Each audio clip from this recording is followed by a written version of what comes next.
بسم اللہ والحمد للہ والصلاۃ والسلام علی رسول اللہ وبعد۔ عالم کورس آن لائن میں خوش آمدید۔ یہ ہماری نشست نمبر 1 ہے، سبق نمبر 2 ہے اور عنوان ہے علم الصرف۔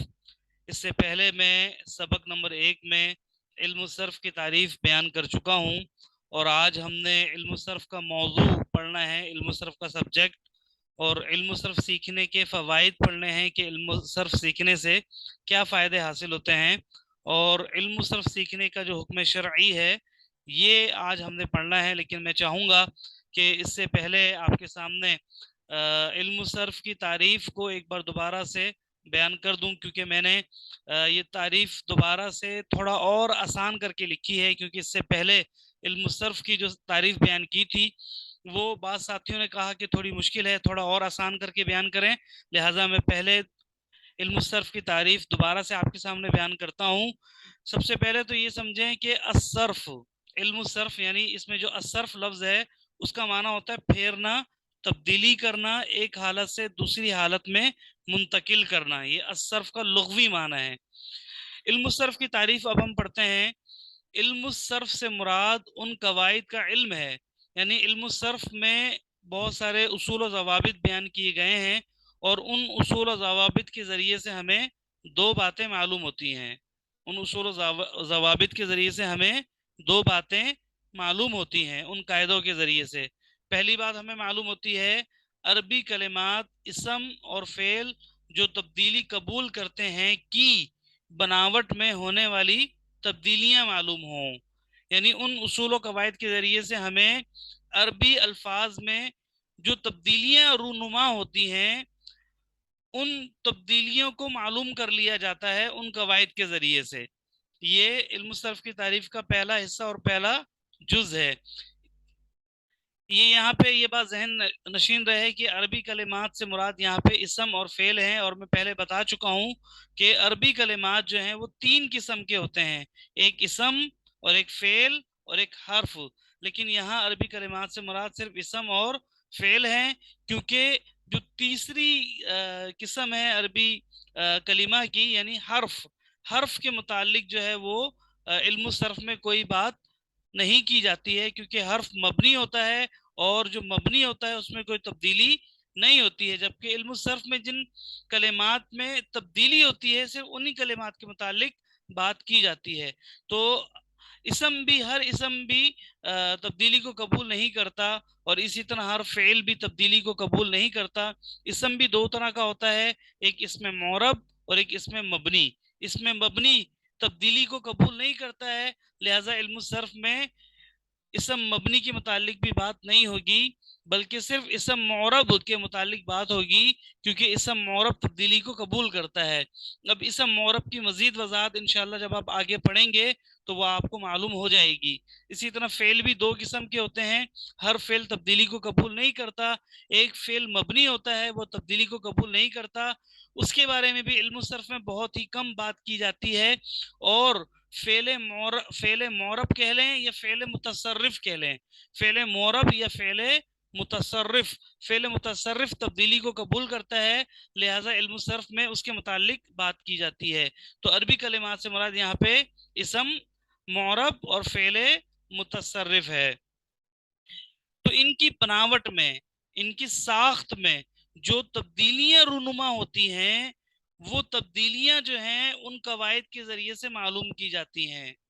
یہ علم الصرف کی تعریف کا پہلا جز ہے، اور دوسرا جز کیا ہے کہ ان تبدیلیوں کے طریقے اور قاعدے معلوم ہوں، ان تبدیلیوں کے طریقے اور قاعدے معلوم ہوں، یعنی علم الصرف میں جو قواعد بیان کیے گئے ہیں ان قواعد کے ذریعے سے عربی الفاظ میں جو تبدیلیاں رونما ہوتی ہیں ان کی ساخت میں اور ان کی بناوٹ میں وہ کن قواعد کے تحت معلوم ہوتی ہیں اور ان کے کیا قاعدے ہوتے ہیں، تو وہ قاعدے اس علم الصرف میں بیان کیے جاتے ہیں، یعنی تبدیلیوں کے قاعدے، تبدیلیوں کے طریقے یا قاعدے ہمیں معلوم ہوتے ہیں۔ یہ مثال سے سمجھیں، یہ یہاں میں نے مثال بھی لکھی ہے کہ جیسے سمعن، یہ ایک عربی لفظ ہے، سمعن اس کا معنی ہوتا ہے سننا۔ اب سمعن سننا یہ مصدر ہے، اس سے جو ہے بہت سارے عربی الفاظ بنتے ہیں، جیسے سمیع یہ بھی سمعن سے بنا ہے،